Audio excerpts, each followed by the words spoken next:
Mu'adim l'simcha, Rabotai. Now that we've been banished from the Bet Knesset for close to a month, including Shabbatot, including Yamim Tovim, and now the days of Chol HaMoed, it gives us time to ponder and actually prepare for our return, our speedy return to the Bet Knesset. But it's going to need some preparation. All of us know that there's 613 mitzvot in the Torah, the famous ones like Shabbat. Now we have Pesach, Hametz, the laws of Kashrut, the laws of family purity. But there's one mitzvah from the Torah that might not be so well known, and that's the mitzvah that says Umikdashi tira'u, that we must fear the temple. And the Sefer Haredim writes that it includes Bet Knesset, the synagogue, and Bet Midrash, not only the temple in Jerusalem, but all synagogues and houses of worship, even the ones that exist in our generation. We have an obligation to fear it and treat it with great respect. As a matter of fact, the great Sefer Haredim reminds us of a takana, of an enactment that took place 500 years ago by the two greatest Kabbalists of the generation. And I quote, Ushne hachamim mikubalim gedolim bedorenu. Well, he lived 500 years ago in the same town as these two mikubalim. It was Sfat. And he says, Pasku hadibur bebet haKnesset legamre.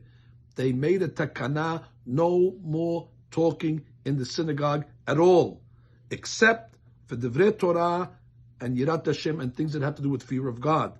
And who are those two mikubalim? He says, Vehem hacham hashalem kemohar Rabbi Moshe Cordovero. Of course, we know the great Rabbi Ramak, the Baal Tomer Devorah, v'hacham hashalem kemohar Yitzhak Ashkenazi, who is the Arizal.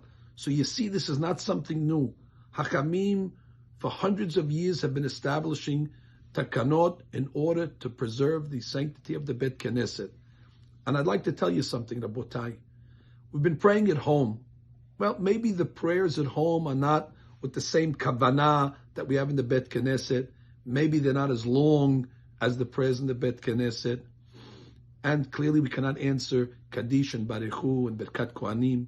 But one thing I will say, that the prayers in the home is actually better because nobody's talking when we're praying in our homes.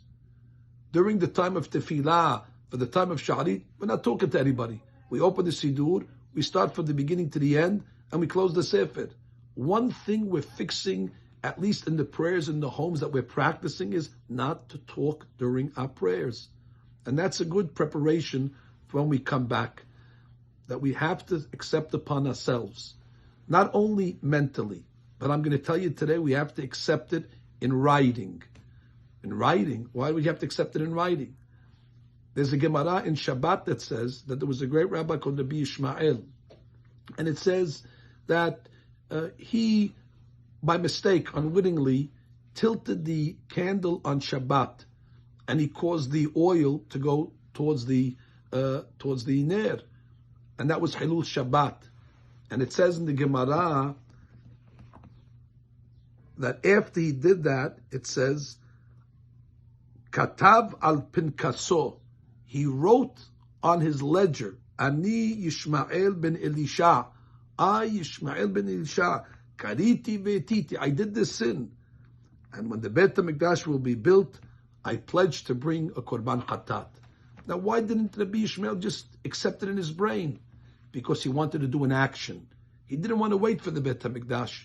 He said, let me write it so I could show God that it's serious. And therefore, I think now's the time, Rabotai, to take out your Pinkas, and you have to write, when the Bet HaMikdash, when the Bet Knesset is returned to us, I accept upon myself that my behavior is going to be different. I'm not going to talk during Hazara. I'm not going to talk during Sefer Torah. I'm not going to talk during the Kaddish. I'm going to treat the Bet Knesset like the Sefer Haredim writes, Yesh le'adam ladun kal v'chomer min hagoyim. You have to learn a kal v'chomer from the goyim. Ha'omdim bebet tiflutam, that when they go to their places, she'omdim ki'elemim, they stand like mute. And we shouldn't, has v'shalom, be any worse. We must be better. And therefore, I urge all that are listening to me right now to go to the website stopthetalking.org and sign up. That's the official Pinkas of Klal Yisrael. Write on that ledger that you accept upon yourself now, before the Bet Knesset it returns to us, that our decorum and our behavior and our conduct in the Bet Knesset is going to be different. And I have no doubt that Be'ezrat Hashem, just by the Kabbalah, by writing it in the Pinkas, that'll be a zechut to speed this process up. And then when we finally get back to the Bet Knesset, we'll be able to implement. And Be'ezrat Hashem, Borei Olam should say, Dai letzarotenu, in the zechut of this Kabbalah of stop the talking in the Bet Knesset.